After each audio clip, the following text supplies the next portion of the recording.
Be glad in the Lord and rejoice, O righteous, all of you, and shout for joy, all you who are upright in heart. Music is a great way to shout, don't you think? Shouts for joy. Derek's just getting warmed up. For 40 years, which is a nice reference to the 40 days we find ourselves in right now, the ancient Hebrews wandered in the desert. They didn't have GPS, clearly, and nobody thought to ask for directions when they stopped at those gas stations Matt was talking about earlier. They hadn't done a travel itinerary. They left in a hurry. They physically racing against time, against the tide of the Red Sea one night. And GPS is now a standard feature for any of us who travel by car, whether driving them ourselves or being driven by cab or Uber drivers in them. This offers a precision about our arrivals and departures, a precision that is not found in most of other life's arrivals and departures. And so too, like GPS, are subway countdown clocks. Do you remember back when we didn't have those and we all stood perilously close to the edge of the track, peering down the tracks, wondering when the one train would show up, only to hear it show up on the express track behind us without any announcements and wondering where in God's name it was going to take us? Artificial intelligence is doing to our thinking what GPS and subway countdown clocks did to our travel many years ago. Today we continue our Lenten journey through technology and the discipleship that invites us to how we use these modern tools to sink deeper into our ancient faith. Today we tackle perhaps the most novel, the most new, the most rapidly changing and changing us of all of it, of artificial intelligence, AI. We do this with Paul today, of all people. And there is a world of potential good that AI may bring. And there is a loss that many of us fear, too. We always fear what we don't know. Here's one thing that I know. The human brain is irreplaceable. But evidently, human thoughts are replicable. In very sophisticated forms, a rapidly growing network of artificial intelligence generators are teaching us that they can think too. They can think like us, which means imperfectly, flawed. And such is the result of our work of uploading all of human knowledge to the World Wide Web over these past 40 years. We have become knowable. Of course, this is nothing new to those of us who are people of faith. We take faith and take hope in that we are known, that we are knowable by an intelligence that is far beyond human. This is what has always been true. We believe that God knows us, and knows our inward parts, and knows our innermost thoughts, and can complete our sentence before we even utter it. God stands there saying, I know. And now it seems AI generators can do similar things. But that's, of course, only half the story. So let's invite Paul. Paul wrote 2 letters to the ancient church in ancient Corinth. Neither of them knew anything about artificial intelligence. And we call these 2 letters 1st and 2nd Corinthians. We heard a passage this morning from Kim from the second of the 2 letters. And the first thing I want us to remember is that whoever it was that was in Corinth was clearly having so much fun doing whatever it is that they were doing, not what Paul wanted them to be doing, that Paul had to write not once but twice. He wrote a first letter, and they didn't do it. So he wrote a second letter, echoing much of what the first letter said, with some new divisions, some new instructions, some new hope, some more complicated theology. This idea that we heard from Kim this morning, that whatever you were doing, whatever you thought you were doing, those of you who knew human Jesus of Nazareth, well, that's not how we're doing it anymore. There's a new way. We don't know anything of that human Jesus anymore. writes Paul, we have to look to something new, a new creation, a new intelligence, a Christ. The first letter didn't deliver these results that Paul had been hoping for, so he wrote again, and you know how this goes. And in this pericope of the second letter we hear this morning, Paul is speaking about something that sounds so distinctly echoey in relation to things intelligent but not human. From now on, Paul writes, we regard no one from a human point of view. This is a tricky sentence. From now on, we regard no one from a human point of view. I have struggled with this sentence this week. I've struggled with governments and principalities and corporations not dealing with our human point of view. I spent time this week with my brother.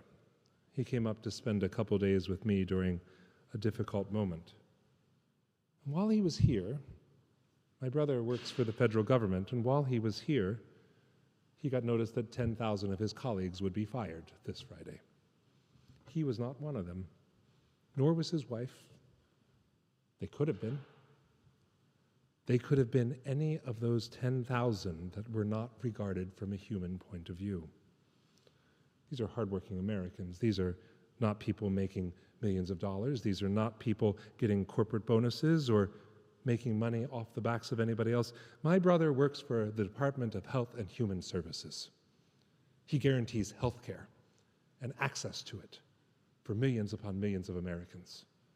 And that division lost 10,000 people this week. That's what Paul says. From now on, we regard no one from a human point of view, and some are not regarding us from a human point of view, and this makes me mad and weeping and crazy and lost. Bringing it a little closer to home and maybe a little bit lighter, I could say the same thing about automated phone trees or chat help bots on websites or the number of times I repeat agent in increasingly louder volume voices with spectrum whenever I have to call them. We regard no one from a human point of view. I want to scream this at customer service agents. And this makes me think, as Paul wrote it, and Paul goes on to say, even though we once knew Christ from a human point of view, we no longer. And this makes me think that even Jesus would lose his patience with Con Ed helpline. And then Paul goes on to say, but we now know Christ in a new way, which is to say, a human way that goes beyond our humanity into a godly way. And Paul concludes, in not the clearest cut of logic, that anyone who is in Christ is a new creation. Everything old has passed away, and look, new things have come into being. Look, new ways of being are coming into being. Technology is one of them. And for the record, I want to state that I did not write this sermon with artificial intelligence.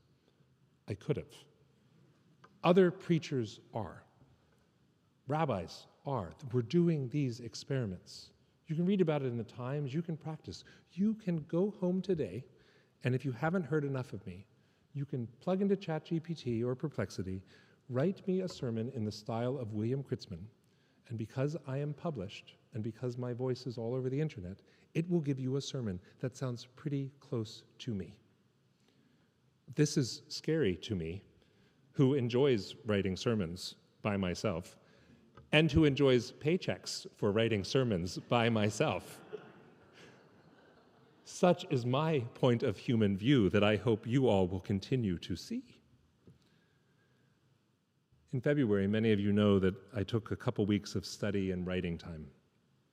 I met up with a good friend of mine who is also a writer, and we spent most days sitting in vastly warmer climates with 2 laptops open, trying and typing and grunting and puzzling and doing the sorts of things when 2 writers sit in a room just kind of staring at a screen until one of the others says, "That's enough, I'm going for a run," or "Don't you think we should have a drink?"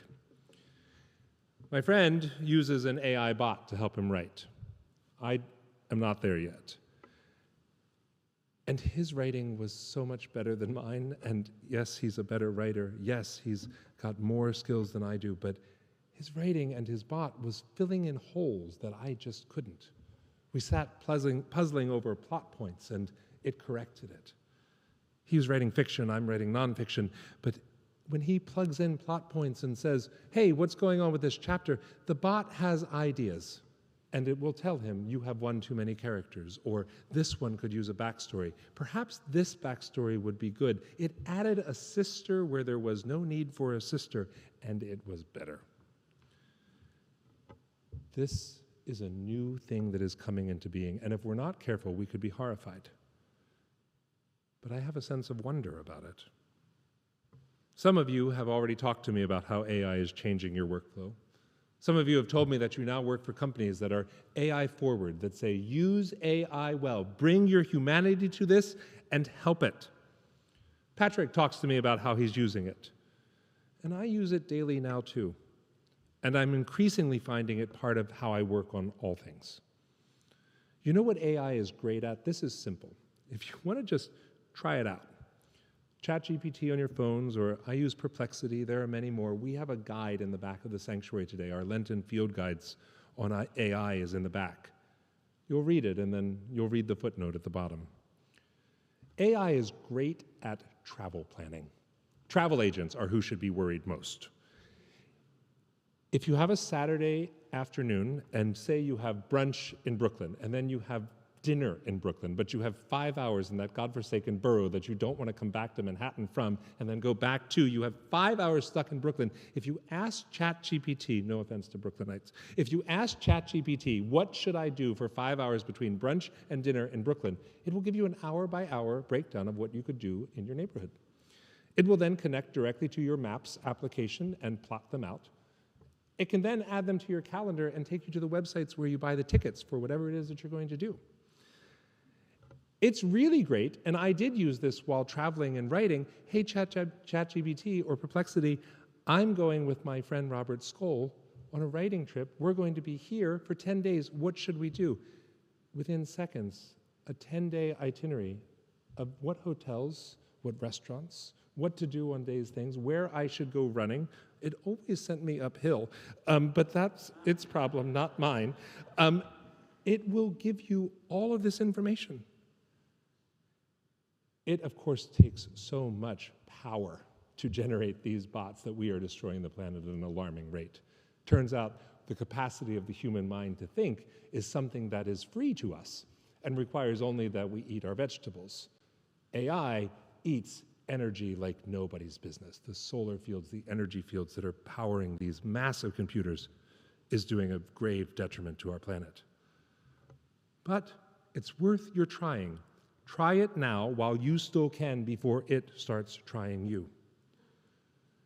These are new creations, and they're new ways of living for all of us. And they are also new ways that can inspire and help our faith. As I've said, I did not write this sermon using AI, but you could have. Friends of mine have. We've sat around on afternoons asking ChatGPT or Perplexity to write a sermon in the style of Joan Rivers on the 10 Commandments. This is a good one. You should plug this one in. It's funny. It's really, really funny. And there are now screenwriting bots that will then read it out to you. So not only can you ask it to write it for you, you can now ask another bot to read it to you. And any of your voices that have been recorded anywhere on the internet can be imitated. Using 2 different bots, you can go home this afternoon and say, write a better sermon on artificial intelligence in the style of William Critzman. And then you can take that text and plug it into a second one and have it read it to you as William Critzman.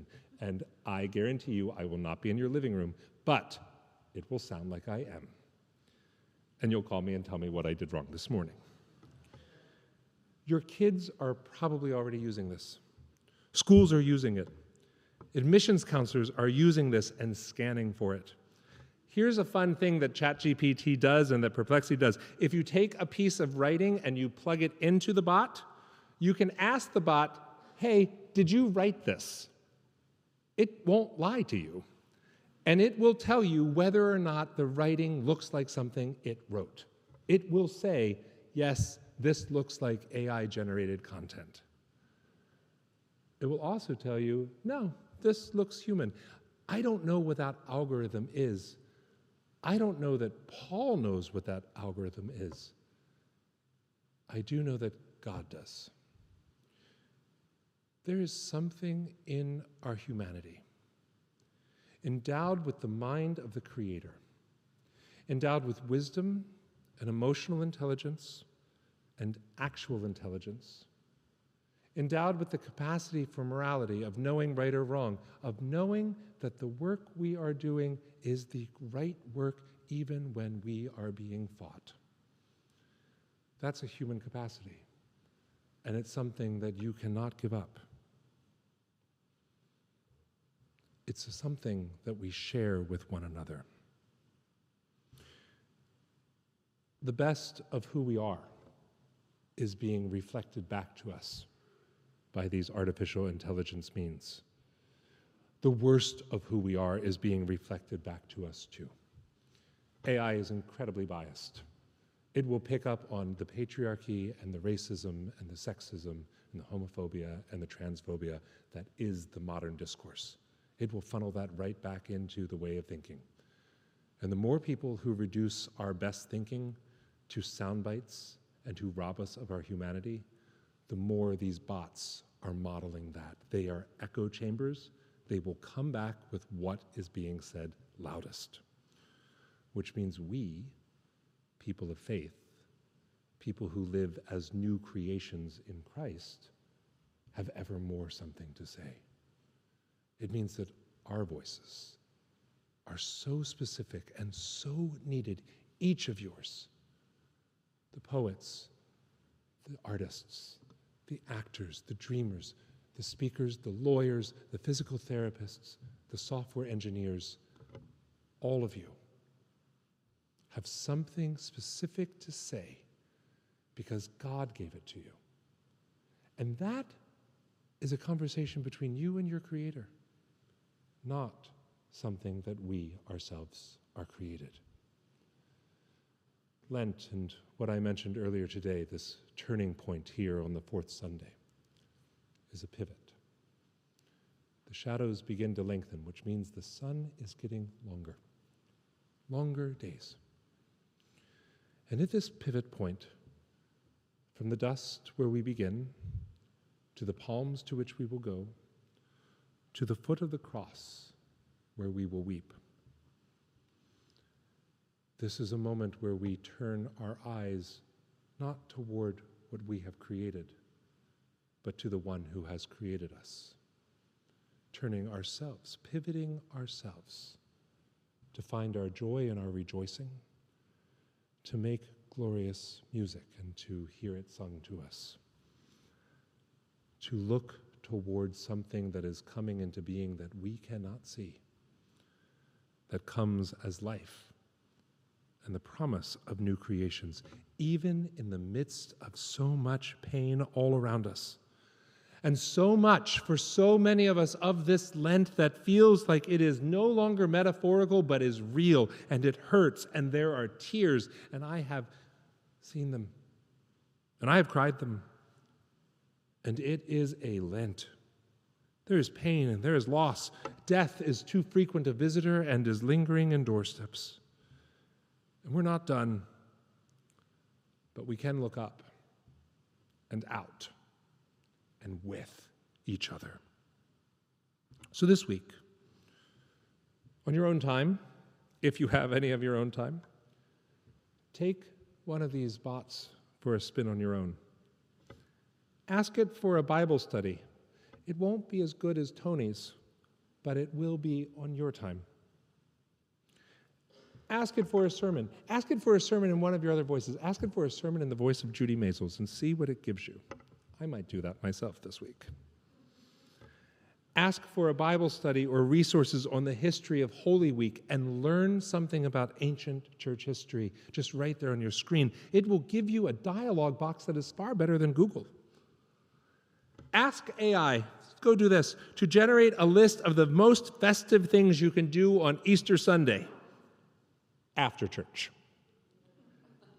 Use it for whatever you can possibly think of in order to get through these days. If you need more joy, go ask AI. Here's something brilliant about AI. It will help with mental health. It will help with the getting through of the days.